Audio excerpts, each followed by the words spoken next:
Man, from a psychological standpoint of development, is not what he should be. He does not possess the self-mastery, the self-directing power of concentration that is his by right. He has not trained himself in a way to promote his self-mastery. Every balanced mind possesses the faculties whose chief duties are to engineer, direct, and concentrate the operations of the mind, both in a mental and physical sense. Man must learn to control not only his mind, but his bodily movements. When the controlling faculties, autonomic, are in an untrained condition, the impulses, passions, emotions, thoughts, actions, and habits of the person suffer from lack of regulation, and the procedure of mental concentration is not good, not because the mind is necessarily weak in the autonomic department of the faculties, but because the mind is not properly trained. When the self-regulating faculties are not developed, the impulses, appetites, emotions, and passions have full swing to do as they please, and the mind becomes impulsive, restless, emotional, and irregular in its action. This is what makes mental concentration poor. When the self-guiding faculties are weak in development, the person always lacks the power of mental concentration. Therefore, you cannot learn to concentrate until you develop those very powers that qualify you to be able to concentrate. So if you cannot concentrate, one of the following is the cause. 1. Deficiency of the motor centers. 2. An impulsive and emotional mind. 3. An untrained mind. The last fault can soon be removed by systematic practice. It is the easiest to correct. The impulsive and emotional state of mind can best be corrected by restraining anger, passion and excitement, hatred, strong impulses, intense emotions, fretfulness, etc. It is impossible to concentrate when you are in any of these excited states. These can be naturally decreased by avoiding such food and drinks as have nerve-weakening or stimulating influences, or a tendency to stir up the passions, the impulses, and the emotions. It is a very good practice to watch and associate with those persons that are steady, calm, controlled, and conservative. Correcting the deficiency of the motor centers is harder because as the person's brain is undeveloped, he lacks willpower. To cure this takes some time. Persons so afflicted may benefit by reading and studying my course, The Mastermind, to be published by Advanced Thought Publishing Corporation, Chicago, Illinois. Many have the idea that when they get into a negative state, they are concentrating, but this is not so. They may be meditating, though not concentrating. Those that are in a negative state a good deal of the time cannot, as a rule, concentrate very well. They develop instead abstraction of the mind, or absence of mind. Their power of concentration becomes weaker, and they find it difficult to concentrate on anything. They very often injure the brain if they keep up this state. To be able to concentrate, you must possess strength of mind. The person that is feeble-minded cannot concentrate his mind because of lack of will. The mind that cannot center itself on a special subject or thought is weak. Also, the mind that cannot draw itself from a subject or thought is weak. But the person that can center his mind on any problem, no matter what it is, and remove any unharmonious impressions, has strength of mind. Concentration, first, last, and all of the time, means strength of mind. Through concentration, a person is able to collect and hold his mental and physical energies at work. A concentrated mind pays attention to thoughts, words, acts, and plans. The person who allows his mind to roam at will never accomplish a great deal in the world. He wastes his energies. If you work, think, talk, and act aimlessly, and allow your brain to wander from your subject to foreign fields, you will not be able to concentrate.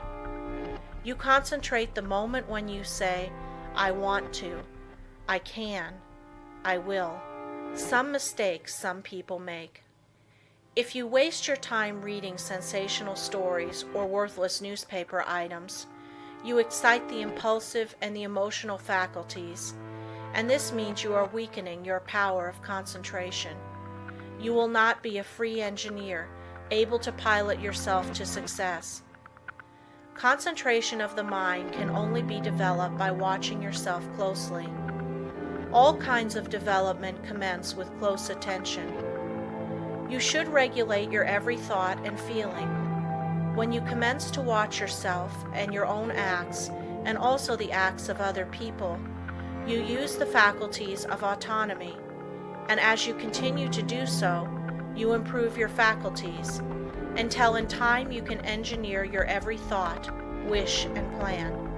To be able to focalize the mind on the object at hand in a conscious manner leads to concentration.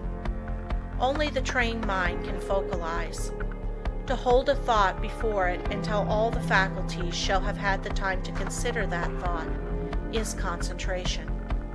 The person that cannot direct his thoughts, wishes, plans, resolutions, and studies cannot possibly succeed to the fullest extent. The person that is impulsive one moment and calm the next has not the proper control over himself. He is not a master of his mind, nor of his thoughts, feelings, and wishes. Such a person cannot be a success. When he becomes irritated, he irritates others and spoils all chances of any concern doing their best.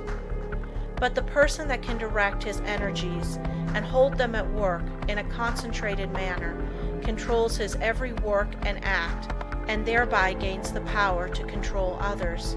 He can make his every move serve a useful end, and every thought a noble purpose. In this day, the man that gets excited and irritable should be looked upon as an undesirable person. The person of good breeding now speaks with slowness and deliberation. He is cultivating more and more of a reposeful attitude. He is consciously attentive and holds his mind to one thing at a time. He shuts out everything else. When you are talking to anyone, give him your sole and undivided attention. Do not let your attention wander or be diverted. Give no heed to anything else, but make your will and intellect act in unison. Start out in the morning and see how self-poised you can remain all day. At times take an inventory of your actions during the day and see if you have kept your determination. If not, see that you do tomorrow. The more self-poised you are, the better will your concentration be. Never be in too much of a hurry, and remember, the more you improve your concentration, the greater are your possibilities. Concentration means success, because you are better able to govern yourself and centralize your mind. You become more in earnest in what you do, and this almost invariably improves your chances for success. When you are talking to a person, have your own plans in mind. Concentrate your strength upon the purpose you are talking about. Watch his every move, but keep your own plans before you. Unless you do, you will waste your energy and not accomplish as much as you should. I want you to watch the next person you see that has the reputation of being a strong character, a man of force. Watch and see what a perfect control he has over his body. Then I want you to watch just an ordinary person. Notice how he moves his eyes, arms, fingers. Notice the useless expenditure of energy. These movements all break down the vital cells and lessen the person's power in vital and nerve directions.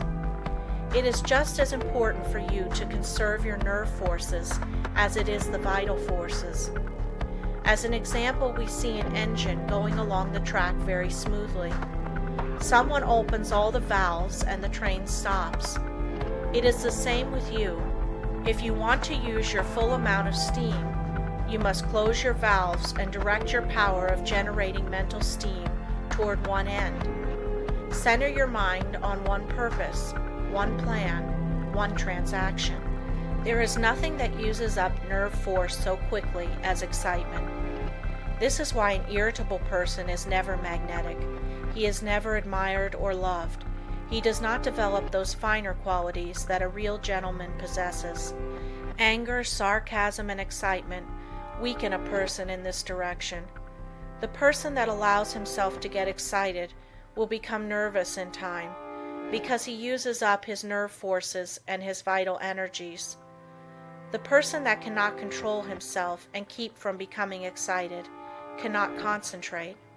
When the mind can properly concentrate, all the energy of every microscopic cell is directed into one channel, and then there is a powerful personal influence generated. Everyone possesses many millions of little trembling cells, and each one of these has a center where life and energy are stored up and generated. If this energy is not wasted, but conserved and controlled, this person is influential. But when it is the opposite, he is not influential or successful. Just as it is impossible for a steam engine to run with all its valves open, so it is impossible for you to waste your energy and run at your top speed. Each neuron in the gray layers of the brain is a psychic center of thought and action. Each one is pulsating in intelligent force of some kind. And when this force, your thoughts and motions, are kept in check by a conservative, systematic, and concentrated mind, the result will be magnetism, vitality, and health. The muscles, bones, ligaments, feet, hands and nerves, etc., are agents for carrying out the mandates of the mind. The sole purpose of the volitional faculties is to move the physical mechanism as the energy travels along the wires of nerves and muscles.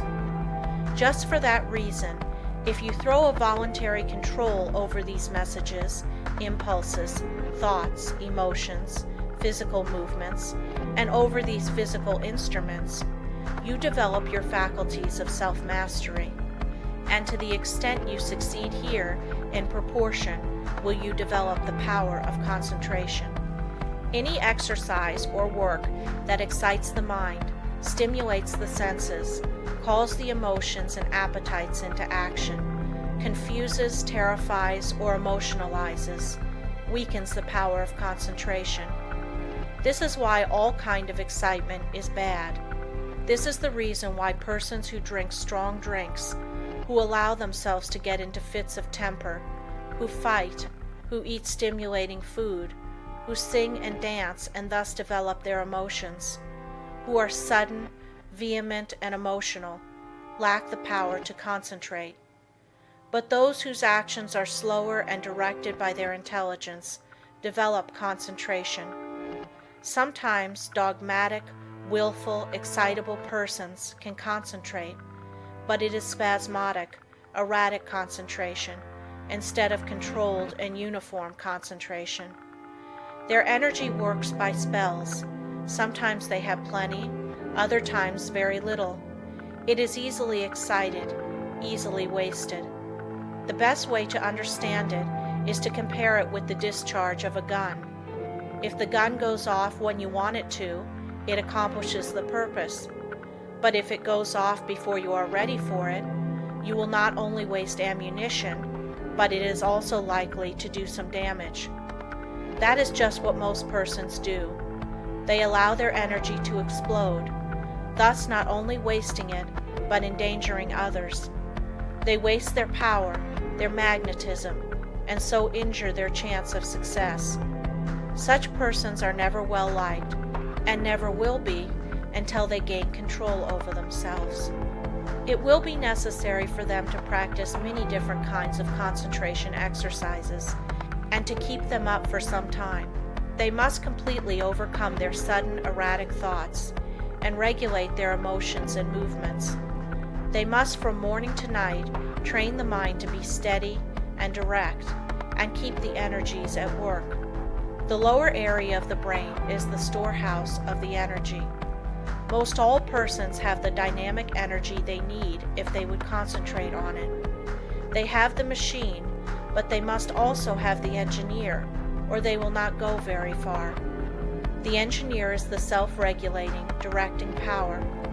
The person that does not develop his engineering qualities will not accomplish much in life. The good engineer controls his every act.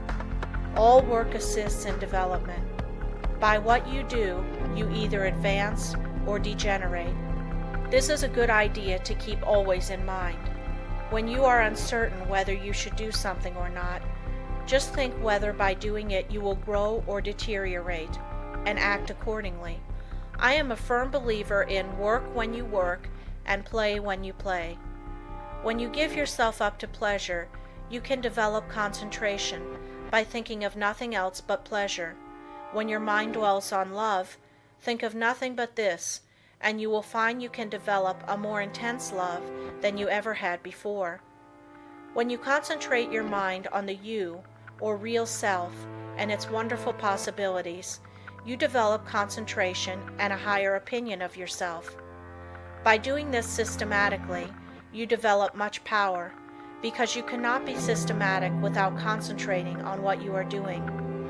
When you walk out into the country and inhale the fresh air, studying vegetation, trees, etc., you are concentrating. When you see that you are at your place of business at a certain time each morning, you are developing steadiness of habit and becoming systematic. If you form the habit of being on time one morning, a little late the next, and still later the following one, you are not developing concentration. But whenever you fix your mind on a certain thought and hold your mind on it at successive intervals, you develop concentration. If you hold your mind on some chosen object, you centralize your attention, just like the lens of the camera centralizes on a certain landscape. Therefore, always hold your mind on what you are doing, no matter what it is. Keep a careful watch over yourself, for unless you do, your improvement will be very slow. Practice inhaling long, deep breaths, not simply for the improvement of health, although that is no small matter, but also for the purpose of developing more power, more love, more life. All work assists in development. You may think it foolish to try to develop concentration by taking muscular exercises, but you must not forget that the mind is associated with muscle and nerve. When you steady your nerves and muscles, you steady your mind, but let your nerves get out of order and your mind will become erratic, and you will not possess the power of direction, which in other words is concentration. Therefore you understand how important exercises that steady the nerves and muscles are in developing concentration. Everyone is continually receiving impulses that must be directed and controlled if one is to lead a successful life. That is the reason why a person must control the movements of his eyes, feet, fingers, etc. This is another reason why it is important to control his breathing. The slow, deep, prolonged exhalations are of wonderful value. They steady the circulation, the heart action, muscles and nerves of the mind. If the heart flutters, the circulation is not regular, and when the lung action is uneven, the mind becomes unsteady and not fit for concentration. This is why controlled breathing is very important as a foundation for physical health. You must not only concentrate your mind, but also the action of the eyes, ears, and fingers. Each of these contain miniature minds that are controlled by the master engineer. You will develop much quicker if you thoroughly realize this. If you have ever associated with big men or read their biographies, you will find that they usually let the others do the talking. It is much easier to talk than it is to listen. There is no better exercise for concentration than to pay close attention when someone is talking. Besides learning from what they have to say, you may develop both mental and physical concentration. When you shake hands with someone, just think of your hand as containing hundreds of individual minds, each having an intelligence of its own. When you put this feeling into your handshake, it shows personality. When you shake hands in a listless way, it denotes timidity, lack of force, and power of personality. When the hand grip is very weak and stiff, the person has little love in his nature, no passion, and no magnetism. When the handshake is just the opposite, you will find that the nature is also. The loveless person is non-magnetic, and he shows that he is by his non-magnetic handshake.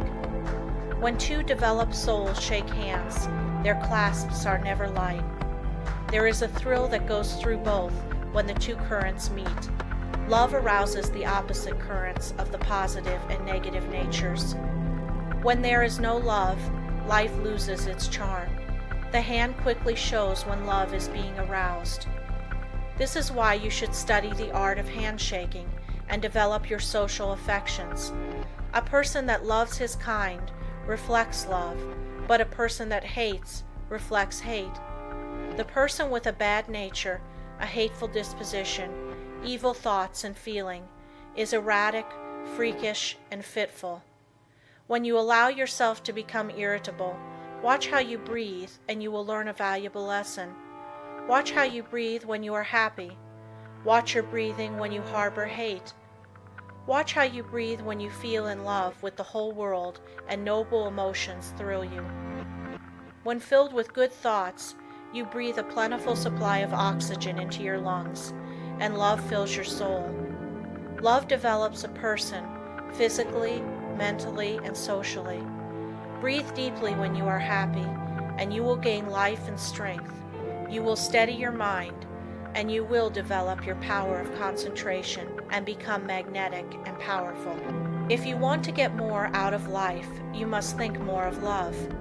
Unless you have real affection for something, you have no sentiment, no sweetness, no magnetism. So arouse your love affections by your will and enter into a fuller life.